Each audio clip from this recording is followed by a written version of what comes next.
Hi, guide. This is a new PPP to lead us into the fall season. A new season is upon us. So if you were at the fall equinox workshop, I don't think you would have to listen to this video because it's basically everything that I mentioned in the workshop. Also, if you've had a chance, I created a new fall equinox earth surrender meditation. You can find that in your breath studio. Okay.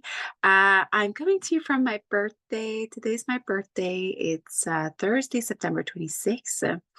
And I always feel very tender on my birthday, very powerful on my birthday.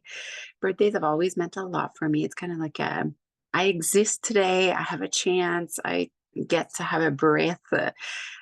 So I cry a lot on my birthday, and I laugh a lot on my birthday. And so far so good. I've done both. But I was kind of cleaning my studio a little bit, and I was cleaning across my board for the fall equinox workshop, and I thought I might as well just do it right now, do this PPP right now, so that we can talk about what's really kind of percolating for me entering the new fall season. And you know, it's timely, and that we are kind of just entering the fall season, right? So we're not in the deep of autumn. As I look out my window, like I can see the colors change, the start of those little leaves starting. And so how can we attune with that? How can we get in tune and balance with the fall equinox? So and I'll try to make this PPP not more than 10-15 minutes. Okay. And I want to finish by talking about your word of the year as well. Okay, so why I titled the fall equinox Earth Surrenders is because if I look outside, the earth literally in autumn, in fall, surrenders. And these are terms that we use a lot at Guide, in terms of like we're not only working to reconnect with nature, to really believe we are nature. And in that sense, how can I connect with my earth body, with my water body, my fire body, my light body, my sound body, the voice of me, the vibration of me, and the light of me? Um, and how can I let that surrender as we come really into a season of darkness, a season of cold for us in the northern hemisphere, as we come into we kind of enter a little hibernation. So I want to give you tools in terms of breath, movement, and creativity. I also want to bring in some symbols from the decks, some cards that you can pull out. Um, and finally, yeah, and finally talk about the word of the year. So in terms of like our body surrendering, and we talk about that at length, in the workshop. And this is something too at the top of the year. Um, I expressed, and I'm mentoring two yoga teachers right now, and this has come up as well. And I call it the problem of the why and the how of our breath. Meaning, new yoga teachers, they will hopefully remind us to breathe. But I always tell them it's not enough to tell someone to breathe. They have to deconstruct the breath for them. Um, we are essentially everybody's breathing at some capacity, but as yoga teachers, for example, we are guiding someone to breathe better, more fully, more in themselves, um, for a lot of wellness reason, and also embodiment reason. So I guess the question that I'm asking, it's like, in my breath, if my breath could talk, how do I really let go with my breath, you know? How do I can I breathe in and breathe out and let go? It's such an abstract thing to tell someone like just let go, you know? Like how the heck? But if I come back to my breath and the way that I feel it, my own practice, it really is connected to my exhale. And even if you do the meditation or if you do a movement practice or like outside on your nature walks, can you really exhale and go to the bottom of that exhale? And the exhale in yoga philosophy really is connected to water element. There's an emotionality about water and about your exhale is letting yourself really I said in the workshop, I said, the fall equinox really is the start of the PMS season of our seasonal cycle. And the winter solstice is kind of like the first day of our period. So to speak, but yeah, how can we let ourselves, when I truly surrender to my grumpiness or to my heaviness, the waters aren't calm. Like, and I've taught my body to come back to the exile really as the healing balm um for so much, like for like my feelings and what's coming at me. So in terms of like how do I let my earth body surrender, I really want to highlight the exhale for you in the cycle of your breath, which consists of an inhale coming up, filling up your body, filling up your physical body. I inhale and then the right? And it's a cue I use often when I teach yoga. I say drop into your bones, because when you really exhale, we drop into everything that we're holding all the time. And one of the big things we're holding all the time is our bones. Never mind all the energetic stuff and the stuff that lingers, otherwise. And so, working with that in your rituals for sure. And in terms of the creativity studio, I added the little Enzo painting your breath meditation, which is essentially like painting circle as you inhale and exhale. It's a one stroke circular breath. And that too, it's like just very calming, very coming back to our center, our media, coming back to this balance point, which is really what the equinox is about, equal day to equal night. Um, and again, for me, painting, it's such a way for me to let go of the grip that I have on like my expectations. Um, every time I paint, I let go somehow. And I've told you this in the past before. I feel it physically now. When I paint, it's kind of like this softening that washes over me. And that really in a way what makes me come back over and over into like my mark making practice. And um because I'm so sensitive to that now. I sense the relief right away. um and it helps me to surrender. Okay. I've talked about journaling a lot in the last few calls. I've really been committed to my morning pages, and that has kind of it's helped me stay open to my life. Let's just say that morning pages are so much harder for me to paint, whilst painting gives me the sense of like a release. My body exiles. Journaling is very entangled for me. It's a black and white. It's not the abstract. It's not the metaphors. It's like, yeah, it's there. It's real. It's honest, right? And I go back and forth with journaling. I always kind of journal, but there is really something to be said about journaling every day, and making it more of habit, more of a ritual, for sure. And I can share, I mean, you get journal prompts all the time, but I can share more specific autumn equinox prompts for us, and maybe I can put it below this video. Okay, I want to get into symbol work and some of the symbols that can are relevant coming into the equinox season.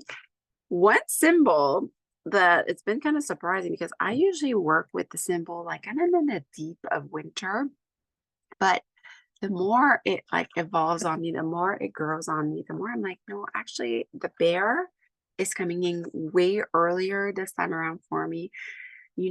There's a coming during fall, there's a coming in inward, there's a coming back to our cocoon, kind of coming back to this like, yeah, to prepare. There's a sense like so many animals, they prepare themselves for the winter seasons, like so many cultures too, like Nordic cultures, they prepare themselves for the winter season.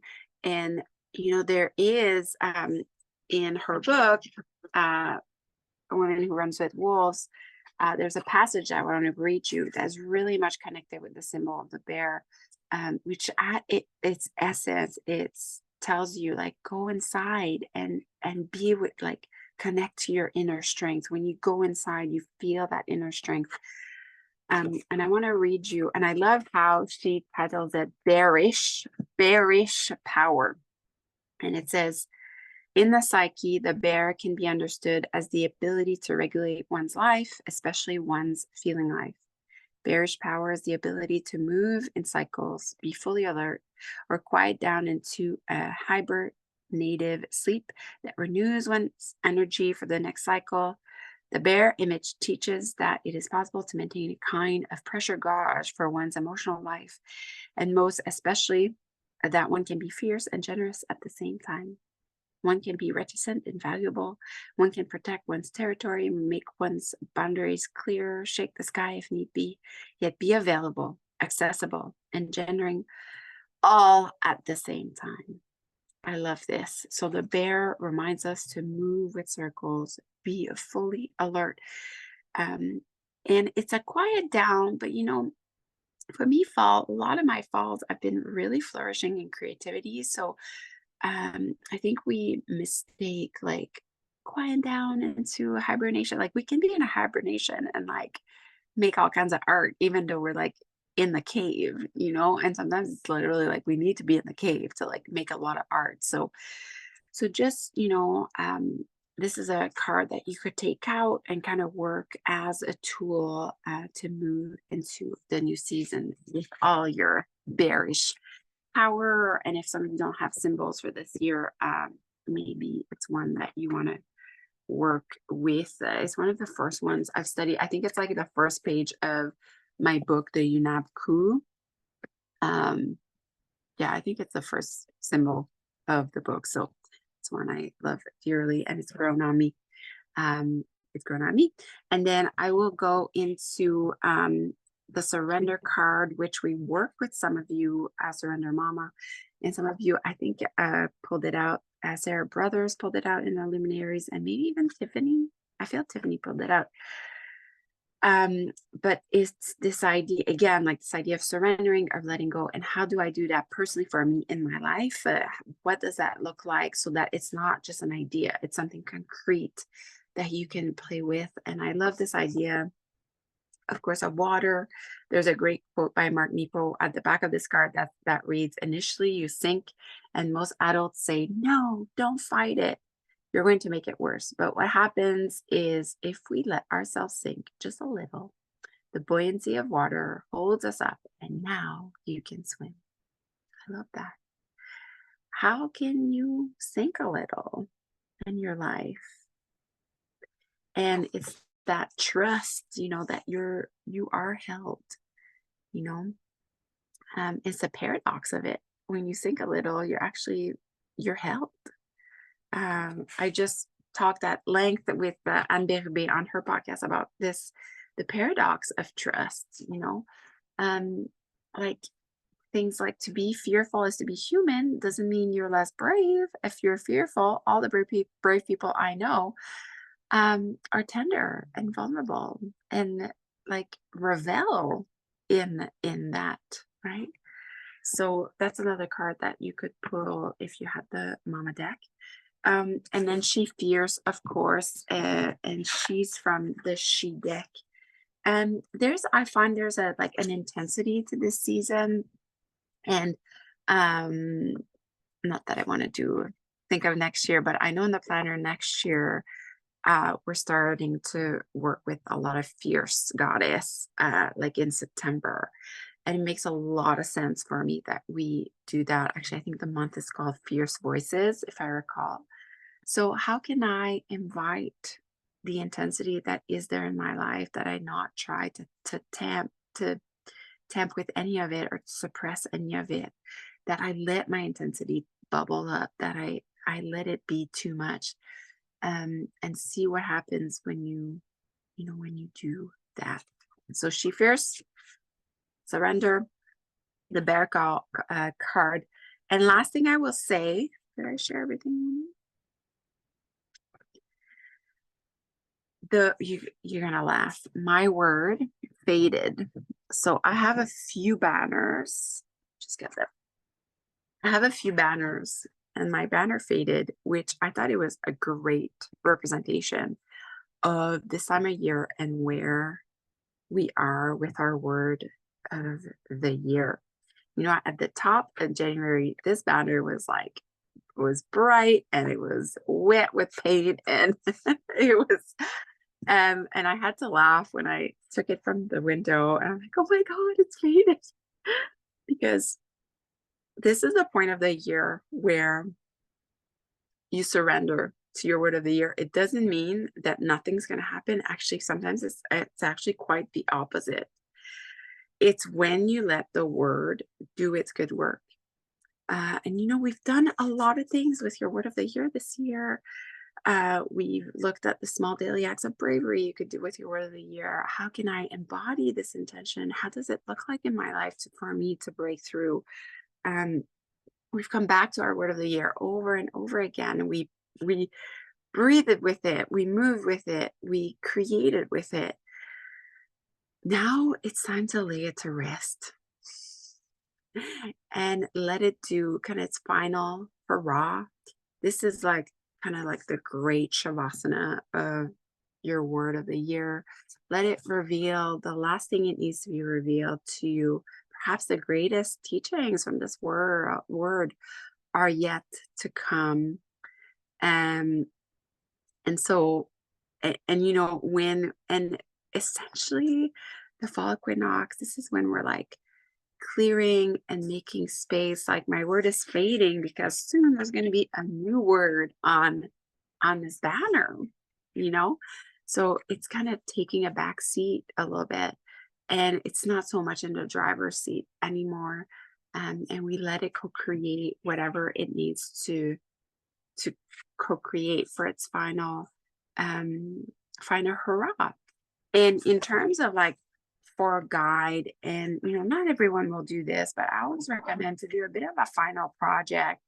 And that too, it's meant to wrap up your year and kind of I kind of let it go, right? Like every art piece in the show and tell for our December call, it's really like a way for you to let go of that word and share with us something relevant to that word. And it can be like your biggest learning, it can be a painting, it can be a poetry, it can be an ongoing project. Um, we've seen slideshows in the past, we've seen, I wait to see somebody move for us, but we've had beautiful like music piece. We've had and again, your word of the year now, it's like let it surrender to it. And that too, like the final project is such a great way to do that, to put a bow on it. Okay, so that's all I had to say. Hopefully these are supportive tools, the symbols and in terms of breath and movement and noticing your exhale. And there are tons of earth classes and water movement classes in the studio. And I wish you a good fall season. I will see you. There's a call this Sunday, so I'll see you then.